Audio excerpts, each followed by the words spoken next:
keldirib qol etib Seyitcan'ı tüzep kelgan Ketmen juduning hurmatiga naqsha Ketmenim. So'zi Qadırdin Razaqovning, muzikasi Barat Qadirovning. Naqsha Ketmenim.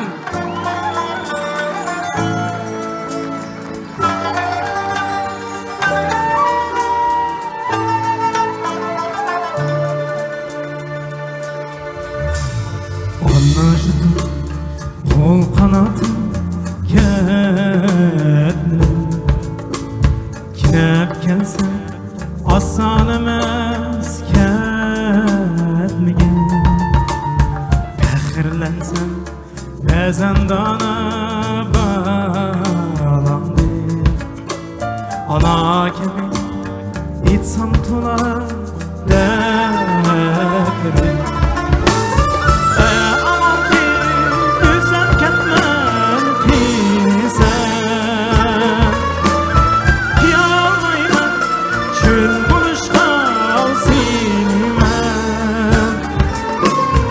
Yalmayman çöl buluşkan sinimen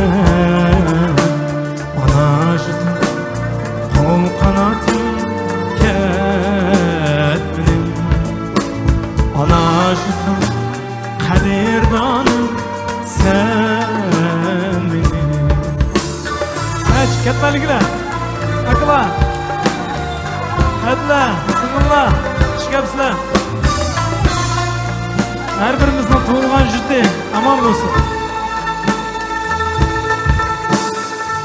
Allah ötür, xazan eyle bağları Ötüp ketken eyle bahar çağları Gün körüp ehvalını halını Asıl buldu Tında jürek dağları Aman ki gülsem ketmen kini sen Kıyamay ben çün buluşkal sinime Kıyamay ben çün buluşkal sinime Anacıdım Kol kanatım ketmenim Anacıdım kadirdanım sen benim